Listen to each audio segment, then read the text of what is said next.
Hi. Oil பேஸ்ட்டில் பொறுத்த வரைக்கும் நிறைய டைப்பில் நம்மளால் பெயிண்டிங் பண்ண முடியும். நம்ம பண்ண போகிறது இப்போ ஸ்ட்ரிப்லிங் ஆர்ட் அப்படின்னு சொல்லுவோம். ஆக்சுவலாக இந்த ஸ்ட்ரிப்லிங் ஆர்ட் அப்படிங்கிறது வெறும் டாட்டை மட்டுமே வச்சு கம்ப்ளீட் பண்ணுற ஒரு பெயிண்டிங் தான். இந்த பெயிண்டிங்கான பேப்பர்ஸ் பார்த்தோம்னா கொஞ்சம் திக்கான பேப்பர்ஸாக எடுத்திருக்கேன். நீங்கள் எந்த பேப்பராலும் எடுங்க, கொஞ்சம் ரஃப்பான பேஜஸாக கொஞ்சம் யூஸ் பண்ணி பழகுங்க. ரொம்ப சைனிங்காக இருந்துச்சுன்னா அது கொஞ்சம் ரிஸ்க்காக இருக்கும் வர்றதுக்கு. ஸோ இப்போ நான் வந்து சிம்பிளாக ஒரு சீனரி ட்ரா பண்ணியிருக்கேன். அந்த சிம்பிளான சீனரியில் இந்த டாட்டை மட்டுமே வச்சு இந்த ட்ராயிங்கை கம்ப்ளீட் பண்ண போகிறேன். இதில் பார்த்தோம்னா ஃபஸ்ட்டு ஒரு க்ரீன் கலர், அதாவது லைட் க்ரீன் எடுத்திருக்கேன். லைட் க்ரீனோட ரொம்ப லைட் அப்படின்னு பார்த்தோம்னா எல்லோ கலர் தான். நம்ம yellow, light green and dark green மூணு வச்சுமே லேண்டை கம்ப்ளீட் பண்ணுறோம். அது கொஞ்சம் மிக்சடாக இருக்கணும். ஐ மீன் தனித்தனியாக கட்டாக காட்டாமல் ஒன்று மேலே ஒன்றா லேயர் பை லேயராக அப்ளை பண்ணி அதை மிக்ஸ் பண்ணி காட்டணும். இது வந்துட்டு நம்மளுக்கு லேண்டு கிட்லேருந்து ரொம்ப லாங்கில் இருக்கிற வரைக்கும் தெரிகிற மாதிரி ஒரு ஃபீல் ஆகும் கண்டிப்பாக.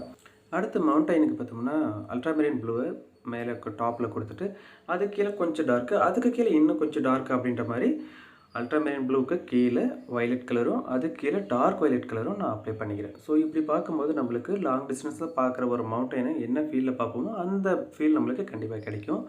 ஸோ ஒரே மாதிரி கொடுத்தோம் அப்படின்னா ப்ளைனாக இருக்கும். கொஞ்சம் லைட்டு டார்க் அப்படின்னு மிக்ஸ் பண்ணி கொடுங்க எப்போவுமே. இந்த ஆயில் பேஸ்ட்டில் பார்த்தோம்னா மேக்ஸிமம் 25 ஷேட்ஸை தாண்டி 50 ஷேட்ஸ்னு ஒன்று இருக்கு இல்லையா, அதை வாங்கி பழகுங்க. ஏன்னா அதில் நிறைய கலர்ஸ் இருக்கும்போது நம்மளுக்கு கலர் மிக்ஸ் பண்ணுறது கொஞ்சம் ஈஸியாக இருக்கும். அதில் 25ஸில் கொஞ்சம் கம்மியாக இருக்கிறதுனால நம்மளால் அந்தளவுக்கு ஷேட் பண்ண முடியாது. அதே போல் பேப்பருமே கொஞ்சம் திக்கான பேப்பர்ஸை மேக்ஸிமம் யூஸ் பண்ணுங்கள். எப்போவுமே ஆயில் பேஸ்டலுக்குன்னு யூஸ் பண்ணும்போது கொஞ்சமாவது மீடியமாச்சும், அதாவது ரொம்ப திக்னஸ் இல்லைனாலும் ஒரு மீடியம் சைஸான பேப்பராச்சும் நீங்கள் ட்ரா பண்ணி தான் ஆகணும். ரொம்ப மெலிசாக இருந்தது அப்படின்னா அந்த பேப்பர் சம்டைம் வந்து கசங்கிறதுக்கான எனக்கு வாய்ப்பு இருக்குது. ஸோ இது இல்லாமல் நம்மளுக்கு ஒரு பேப்பரோட சைடில் பார்த்தோம்னா 2 சைடு இருக்கு இல்லையா, அந்த 2 சைடில் ஒரு சைடு எப்போவுமே கொஞ்சம் சைனிங்காக இருக்கும், ஒரு சைடு ரஃப்பாக இருக்கும். ஆயில் பேஸ்டில் இருக்கட்டும் இல்லை எந்த ஒரு பென்சில் ட்ராயிங்காக இருக்கட்டும், நீங்கள் மேக்ஸிமம் ரஃப் சைடு யூஸ் பண்ணுறது தான் கரெக்டான வே. சைனிங்கான சைடில் பண்ணிங்க அப்படின்னாக்கா அந்த அளவுக்கு அது ஒர்க் ஆகாது. ஈவன் கலர் பென்சிலும் சரி, ஆயில் பேஸ்ட்லும் சரி, பெயிண்டிங்ஸும் சரி, அதுதான் சைனிங்கான பேஜஸில் எப்பவுமே மேக்ஸிமம் பண்ணாதீங்க. ரஃபாக இருக்கிற சைடில் பண்ணி பழகுங்க. இப்போ நான் பண்ணிகிட்ருக்கேன் இந்த பேப்பரோட சைஸ் பார்த்தோம்னா 200 GSM.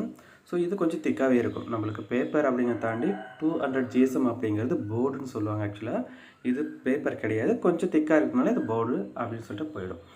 ஸோ நீங்களே எப்போவுமே கொஞ்சம் திக்கான பேப்பர்ஸை யூஸ் பண்ணி பழகுங்க. சரியா? குழந்தைகிட்ட கொடுக்கும்போது இல்லை நான் இப்போ ரொம்ப பிகினிங்காக யூஸ் பண்ணுறேன் அப்படின்னா நீங்கள் கொஞ்சம் மீடியமான பேப்பர்ஸை யூஸ் பண்ணுங்கள். அதாவது ஒரு 120 GSM பேப்பர், 130 GSM பேப்பர்னு தனியாக இருக்குது நம்மளுக்கு. அந்த மாதிரி பேப்பர்ஸ், அதாவது ட்ராயிங் புக் இருக்கு இல்லையா, நம்மளுக்கு ட்ராயிங் புக்கில் பேப்பர்ஸ் கொஞ்சம் திக்காக இருக்கும். அந்த பேப்பர்ஸ் வச்சு யூஸ் பண்ணி பழகுங்க. அதுவே உங்களுக்கு கரெக்டாக இருக்கும். சரியா? ஸோ இப்படி நம்ம ஸ்ட்ரிப்லிங் பண்ணுறதுக்கு கொஞ்சம் பொறுமை ரொம்பவே தேவை. அதாவது எப்படி சொல்லுறேன், டக்குன்னு வச்சுட்டு போயிட்டே இருக்கும்போது சம்டைம் கை வந்துட்டு என்ன ஆகுனா வைப்ரேட் ஆகிற மாதிரி ஒரு ஃபீலும் நம்மளுக்கு கிடைக்கும். கண்ட்ரோல் இல்லாமல் இருக்கும். நம்ம ஸ்பீடாக வைக்கிறத விட கொஞ்சம் பொறுமையாகவே வைங்க. கலர்ஸ் மிக்ஸ் பண்ணி வைக்க தெரியணும். டார்க்கு, மீடியம், லைட் அந்த மாதிரி நம்மளுக்கு டிஃப்ரென்ஷியேட் பண்ண தெரியணும். ஸோ இப்படியெல்லாம் பண்ணும்போது தான் அந்த பெயிண்டிங் கொஞ்சம் எஃபெக்டிவாக இருக்கும்.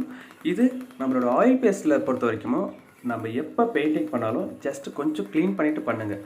ஆயில் பேஸ்ட்டில் க்ளீன் பண்ணுறதுக்கு நம்ம காட்டன் கிளாத்தெல்லாம் யூஸ் பண்ணணுன்ற அவசியம் கிடையாது. ஒரு டிஷ்யூ பேப்பர் எடுத்து அந்த முனையில் வச்சு சும்மா அது மேலே வச்சு சும்மா ட்விஸ்ட் பண்ணி விட்டிங்க அப்படின்னாக்கா மேலே இருக்க டஸ்ட்டெல்லாம் போயிடும். அதை மீன் மற்ற கலர்ஸோட இது மிங்கிள் ஆகும்போது வேறு மாதிரி ஒரு கலர்ஸ் நம்மளுக்கு க்ரியேட் ஆகும். ஸோ அந்த மாதிரி கலர்ஸ் எல்லாம் இல்லாமல் இருக்கிறதுக்காக மேலே வந்துட்டு நம்ம ஆயில் பேஸ்ட்டில் க்ளீன் பண்ணிவிடுங்க. க்ளீன் பண்ணிவிட்டு யூஸ் பண்ணி பழகுங்க. ஈவன் இப்போ நான் பண்ணுற இதுவுமே பார்த்தோம்னா ஒரு கலரோட இன்னொரு கலர் மிக்ஸ் பண்ணும்போது மேலே ஃபுல்லாகவே டாட்டோட நல்லா ஒட்டிகிட்ருக்கும். கலர்ஸ் மிக்ஸ் ஆகும் நம்மளுக்கு.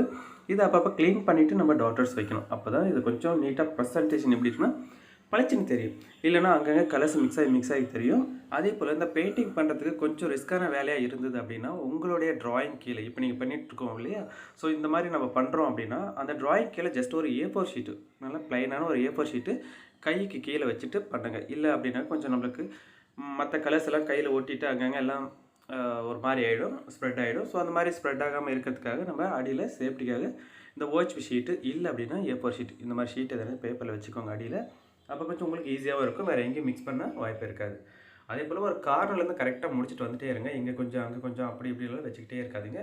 அப்படி வைக்க நம்மளுக்கு என்ன ஆகும்னா எங்கே என்ன கலர்ஸ் வைக்கிறோம் அப்படின்றது ரொம்ப கன்ஃபியூஸ் ஆகிட்டு டோட்டலாகவே சேஞ்சஸ் பண்ணிவிடுவோம். ஸோ அப்படி பண்ணும்போது உங்களுக்கு ட்ராயிங்கோட அவுட்புட்டு டோட்டலாகவே சேஞ்சஸ் ஆகிடும். அது மட்டும் கண்ட்ரோல் பண்ணிக்கோங்க. சரி? தென் இந்த ஆயில் பேஸ்டல் மீடியமில் நம்மளுக்கு இந்த ஸ்ட்ரிப்லிங் ஆர்ட் மட்டும் கிடையாது, மேக்ஸிமம் நம்ம எல்லாமே மெர்ஜிங் பண்ணி தான் பண்ணுவோம். அந்த மெர்ஜ் பண்ணி பண்ணுறதுல நிறைய பேர் டிஃப்ரெண்ட் கலர்ஸ் யூஸ் பண்ணி எல்லாமே அழகாக பண்ணிகிட்டு இருப்போம். பட் இது கொஞ்சம் டிஃப்ரெண்ட்டான பெயிண்டிங் அப்படிங்கும்போது இது மட்டுமே கிடையாது, நம்மளுக்கு ஸ்டிப்லிங் மட்டுமே கிடையாது. இதில் நிறைய டைப் ஆஃப் பெயிண்டிங்ஸ் இருக்குது ஆயில் பேஸ்ட்டில் பொறுத்த வரைக்கும். நான் அடுத்தடுத்த வீடியோவில் நான் உங்களுக்கு அது போடுறேன். கொஞ்சம் வாட்ச் பண்ணுங்கள், முடிஞ்ச வரைக்கும் வாட்ச் பண்ணுங்கள். ஏன்னா நம்மளுக்கு ஒரே மாதிரி ஆயில் பேஸ்ட்டில் பண்ணுறதை விட கொஞ்சம் டிஃப்ரெண்ட்டாக பண்ணும்போதும், சில காம்படிஷன்ஸ் நம்ம போகும்போது இந்த மாதிரி டைப் ஆஃப் பெயிண்டிங்லாம் யூஸ் பண்ணும்போது கொஞ்சம் பார்க்கறதுக்கு லுக்காக இருக்கும். நம்மளுக்கு ப்ரைஸ் வின் பண்ணுறதுக்கான சான்சஸ் ரொம்பவே இருக்கும் நம்மளுக்கு, சரியா? ஸோ இந்த மாதிரி பெயிண்டிங்ஸ் வந்துட்டு ஒரு 4-5 டைப் பெயிண்டிங்ஸ் நான் உங்களுக்கு ஷோ பண்ணுறேன் நெக்ஸ்ட் வீடியோவில். தென் இந்த மாதிரி ஆயில் பேஸ்ட்டில் நம்ம வெறும் பெயிண்டிங்காக மட்டும் தான் பண்ணணும் அப்படிலாம் கிடையாது. நம்ம லெட்டர்ஸில் யூஸ் பண்ண முடியும். அதையும் நான் உங்களுக்கு நெக்ஸ்ட் வீடியோவில் சொல்கிறேன். இந்த வீடியோஸில் பார்த்தோம்னா ஜஸ்ட்டு ஸ்டிப்லிங் ஆர்ட் மட்டும் தான் நான் சொல்லி தந்துட்டுருக்கேன். வேறு எந்த பெயிண்டிங்ஸும் ஆட் பண்ணலை. ஒவ்வொரு வீடியோவிலையும் ஒவ்வொரு டைப்பாக நான் சொல்லி கொடுத்துட்ருப்பேன். ஸோ இந்த வீடியோவில் ஸ்டிப்லிங் தாண்டி அடுத்து மெர்ஜிங்கில் எப்படி பண்ண முடியும் அப்படிங்கிறதையும் நான் காட்டுறேன். இனிமேல் அடிக்கடி கண்டிப்பாக வீடியோஸ் வரும். ஏன் அப்படின்னாக்கா கொஞ்சம் சுச்சுவேஷன் மாறிடுச்சு, டோட்டலாக சேஞ்சஸ் ஆகிடுச்சு. ஸோ அதனால் நிறைய வீடியோஸ் வந்துக்கிட்டே இருக்குது. கொஞ்சம் முடிஞ்ச வரைக்கும் ஃபாலோ பண்ணிக்கோங்க. நான் அதுவும் இல்லாமல் எந்த வீடியோவிலும் நான் சப்ஸ்கிரைப் பண்ணுங்கலாம் கேட்டதும் கிடையாது, இது வரைக்கும் கேட்டது கிடையாது. இன்னமும் நான் கேட்கணும் அப்படின்ற ஒரு எண்ணம் இல்லை. பட் இருந்தாலும் நிறைய வீடியோஸ் பார்க்கும்போது நிறைய வந்துட்டு எனக்கே தோணுது, ரொம்ப முக்கியமான வீடியோக்கெல்லாம் உட்காந்துட்டு நிறைய சப்ஸ்கிரைப் அது இது பண்ணிகிட்டு இருக்கேன். நான் இன்னமும் நிறைய வீடியோஸ் போட்டுட்டு தான் இருக்கேன். எனக்கு சப்ஸ்கிரைப்லாம் ஏறலை. பட் இருந்தாலும் நான் ஓப்பனாகவே சொல்கிறேன், முடிஞ்ச வரைக்கும் நான் வீடியோஸ் போடுறேன். ஃபாலோ பண்ணி சப்போர்ட் பண்ணுங்கள். என்ன அப்படின்னு பார்த்துட்டு நானுமே உங்களுக்கு என்ன கண்டென்ட் வேணும் அப்படிங்கிறத கண்டிப்பாக நான் வீடியோஸை போடுறேன். அதே போல் இந்த வீடியோஸுக்கு கீழே நீங்கள் கமெண்ட்ஸில் சொல்லுங்கள், இந்த மாதிரி வீடியோஸ் வேணும், அந்த மாதிரி வீடியோஸ் வேணும் அப்படின்னா நான் அதுக்கு கொஞ்சம் ட்ரை பண்ணி என்ன மாதிரின்ட்டு நான் கிளாரிஃபிகேஷன் பண்ணிக்கிட்டு உங்களுக்கு அந்த கிளாஸாகவே எடுத்து அப்லோட் பண்ணுறேன், சரி? நிறைய பேர் ஆன்லைன் கிளாஸஸ் கேட்டிருந்தீங்க. தென் வந்துட்டு அடல்ட்டுக்கு மட்டும் இப்போதைக்கு நான் ஸ்டார்ட் பண்ணுற மாதிரி போய்கிட்டு இருக்குது. கிட்ஸுக்கான வேகன்சி பார்த்தோம்னா இன்னும் ஷீட்டு ஃபில் ஆகலை அப்படிங்கிறதுலாம் வெயிட் பண்ணிட்டு இருக்கேன். நிறைய பேர் வந்து ஜூன் மந்த்லேருந்து ஸ்டார்ட் பண்ணுறேன் அப்படிங்கிற மாதிரி சொல்லிட்டு இருக்கீங்க. என்கொயரியில் இவ்வளோ தான் போயிட்டுருக்கு. ஸோ நான் ஸ்டார்ட் பண்ணும்போது சீட்டு இல்லை அப்படின்னாக்க கொஞ்சம் கஷ்டம் தான். ஒரு பேட்சுக்கு மேக்ஸிமம் 12 ஸ்டூடெண்ட் தான் ஆட் பண்ணுவேன். அதையும் நான் ஓப்பனாக சொல்லிடுறேன். அதுக்கு மேலே நீங்கள் கொஞ்சம் ரிஸ்க்காக இருக்கும். ஒரு பேட்ச் முடிகிற வரைக்கும் நான் வெயிட் பண்ணி தான் ஆகணும், அந்த மாதிரி இருக்கும். தென் ஆயில் பேஸ்ட்டில் பார்த்தோம்னா கொஞ்சம் பெஸ்ட்டான ஆயில் பேஸ்ட்டில் எது சார் சொல்லி நிறைய பேர் கேட்டிருக்கீங்க. ஆயில் பேஸ்டல்ஸை பொறுத்த வரைக்கும் கேம்லினில் ரொம்ப நல்லாயிருக்கும். 50 ஷேடில் கேம்லினில் சூப்பராகவே இருக்கும். இல்லை நீங்கள் இதை விட எக்ஸ்பென்சிவாக வாங்கணும் அப்படின்னாக்கா கேலக்ஸியில் இருக்குது. அது கேலக்ஸியில் வாங்கினா ரொம்ப ரிஸ்க்கான ஒன்று, ஐ மீன் நிறைய காஸ்ட் இருக்கும். ஸோ அந்த ப்ரைஸை நீங்கள் வாங்க முடியும் அப்படின்னாங்க தாராளமாக வாங்குங்க. இல்லை நம்மளுக்கு டோம்ஸு பெஸ்ட்டாக, இல்லை பேப்பர் கேஸ்டில் பெஸ்ட்டாக அப்படின்னு நிறைய பேர் கேட்குறீங்க இல்லையா? புரிஞ்சுக்கோங்க, 25 ஷேட்ஸில் கேம்லினை விட டோம்ஸ் நல்லாயிருக்கும். அதே போல் 50 ஷேட்ஸில் வந்துட்டு நம்மளுக்கு கேமல் சூப்பராக இருக்கும். ஸோ கேம்லின் பார்த்தோம்னா கொஞ்சம் ஆயிலியாக இருக்கும். நான் ஆல்ரெடி சொல்லியிருக்கேன், நிறைய வீடியோவில் சொல்லியிருக்கேன். இந்த ஆயில் பேஸ்டல்ஸ் வாங்கும் போது கொஞ்சம் ரீசெண்டாக ப்ரொடக்ட் பண்ண ஒரு மெட்டீரியலாக பார்த்து வாங்குங்க. ரொம்ப ட்ரை ஆகிடுச்சு அப்படின்னாக்கா அந்த ஆயில் பேஸ்டல் உங்களுக்கு சரியாக ஒர்க் ஆகாது. அந்த மாதிரி இருந்ததுன்னா இந்த மாதிரி எஃபெக்ட் உங்களுக்கு கிடைக்காது. சம்டைம் அது ஒரு மாதிரி பவுடர் மாதிரி உடஞ்சி விழுந்துகிட்டே இருக்கும். அதனால் நம்மளுக்கு ஒர்க்கு ரொம்ப டேமேஜ் ஆகிட்டு இருக்கும். நம்மளால் நினைக்கிற அவுட்புட்டை கொண்டு வரது ரொம்ப ரிஸ்க்காக இருக்கும். ஸோ அதனால எப்போவுமே ஒரு ஆயில் பேஸ்டல் வாங்குறீங்க அப்படின்னா அது ரீசெண்டாக தயாரிச்சதாக இருக்கட்டும். அதோட பேக் சைடு பார்த்தோம் அப்படின்னா மேனுஃபேக்சர் டேட் அப்படின்னு சொல்லி கொடுத்துருப்பாங்க. அந்த மேனுஃபேக்சர் டேட்டு மேக்ஸிமம் 3 to 6 மந்த்துக்குள்ளே இருக்கிற மாதிரி இருந்துச்சு அப்படின்னா இன்னும் பெஸ்ட்டு நம்மளுக்கு. இல்லை ரீசெண்டாக தான் கிடச்சிச்சு அப்படின்னா நீங்கள் அசால்ட்டாக தூக்கிட்டு வந்துடுங்க. ஏன்னா அது உங்களுக்கு ஆயிலியாக இருக்கும். ஒரு 6 மந்த்துக்கு மேலே போச்சு அப்படின்னாலே அது ஆட்டோமேட்டிக்காக ட்ரை ஆக ஆரம்பிச்சிடும். அதில் அந்த ஆயில் ஸ்பேஸ் வந்துட்டு ஃபுல்லாகவே ட்ரை ஆகிடும் டோட்டலாகவே. ஸோ அப்படி இருக்கும்போது கொஞ்சம் கொஞ்சமாக அது ட்ரை ஆகிறதுக்குள்ளே நீங்கள் வாங்கி யூஸ் பண்ணிட்டீங்க அப்படின்னா உங்களுக்கு நல்லாவே இருக்கும். அதே போல் இந்த ஆயில் பேஸ்டல் யூஸ் பண்ணும்போது எப்பவுமே ரொம்ப சைனிங்கான பேஜஸ் யூஸ் பண்ணோம் அப்படின்னா பலன்னு இருக்கும். நம்மளோட கண்ட்ரோல் வந்துட்டு அந்த பெயிண்டிங்கில் நிற்காது. ஒரு மாதிரி வளவெல்லாம் போயிடுச்சு அப்படின்னா டோட்டலாக பெயிண்டிங்ஸ் சொதப்பிட்டு போயிடும். எப்பவுமே ரப்பான சைடை யூஸ் பண்ணி பழகுங்க.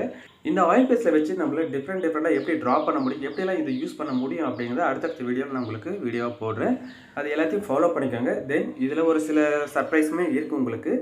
ஆக்சுவலாக பார்த்தோம்னா அப்கமிங் வீடியோஸில் சில கொஸ்டின்ஸ் எல்லாம் கேட்டு காம்படிஷன்ஸ் எல்லாம் கண்டக்ட் பண்ணுற மாதிரி இருக்குது. நம்ம ஆல்ரெடி ஒரு கிவ்அவே காம்படிஷன் கண்டக்ட் பண்ணோம் லாஸ்ட் ஒரு 3 இயர்ஸ்க்கு முன்னாடி. நல்ல ரெஸ்பான்ஸ் இருந்தது. ஸோ மறுபடியும் நம்ம வந்து ஒரு கிவ்அவே நடத்த போகிற பிளானில் போய்கிட்டு இருக்குது. ஸோ அப்பப்போ வீடியோ பார்த்துக்கோங்க. அதில் சில கொஸ்டின்ஸும் நம்மளுக்கு வரும். இதெல்லாம் ஃபாலோ பண்ணி நீங்கள் கரெக்டாக ஆன்சர்ஸ் அப்படி இப்படின்னு பண்ணுங்கள். தென் இந்த வீடியோவிலேருந்து கண்டினியூஸாக நம்ம கொஞ்சம் வீடியோஸ் அடிக்கடி வந்துக்கிட்டே இருக்கும். அதையும் ஃபாலோ பண்ணுங்கள். ஷார்ட்ஸ் வீடியோவும் சரி, நம்மளுக்கு இந்த டைமிங் வீடியோவும் சரி உங்களுக்கு அடிக்கடி வந்துக்கிட்டு தான் இருக்கும். ஸோ சர்ப்ரைஸ் அப்படிங்கிறது காம்படிஷன்ஸ் மட்டும்தான் வச்சு பண்ணுவோம் அப்படின்லாம் கிடையாது. நம்ம கிட்ஸுக்கான சில மோட்டிவேட் கிளாஸஸும் போகும். அதையும் நீங்கள் ஃபாலோ பண்ணிக்கோங்க. நிறைய காம்படிஷன்ஸ் போயிட்டு கொஞ்சம் உங்கள் குழந்தைங்கள வின் பண்ணாமல் வைங்க, சரியா? அது இல்லாமல் இப்போ இந்த வீடியோ நீங்கள் பார்த்துட்டு இருக்கிறீங்க, உங்களுடைய ஆயில் பேஸ்டல் பெஸ்ட்டாக நீங்கள் திங்க் பண்ணுற பிராண்டு எதுன்னு கொஞ்சம் எனக்கு கமெண்ட்டில் சொல்லுங்கள். ஏன்னா நானுமே வந்து தெரிஞ்சுக்கிறேன். நான் யூஸ் பண்ணது ஒரு 2 பிராண்டு தான். அந்த பிராண்ட்லாம் சொல்கிறேன். ஸோ உங்களுக்கு இந்த கேம்லின் இல்லை டோம்ஸ், ஃபேபர் கேஸ்டல் இதுங்களாம் எது நல்லா இருக்குது, இல்லை வேறு பிராண்டு எதனா யூஸ் பண்ணுறீங்க அப்படிங்கிறத கமெண்ட்டில் சொல்லுங்கள். நம்ம ஸ்டூடெண்ட்டை கொஞ்சம் பார்த்து தெரிஞ்சுப்பாங்க. சரியா? ஸோ இந்த கிளாஸ் நம்மளுக்கு இப்போதைக்கு ஓவர். நான் நெக்ஸ்ட்டு வீடியோவில் இன்னும் கொஞ்சம் டிஃப்ரெண்ட்டான ட்ராயிங்ஸை உங்களுக்கு ஷோ பண்ணுறேன். ஓகேவா? அது வரைக்கும் தேங்க்யூ. பாய்.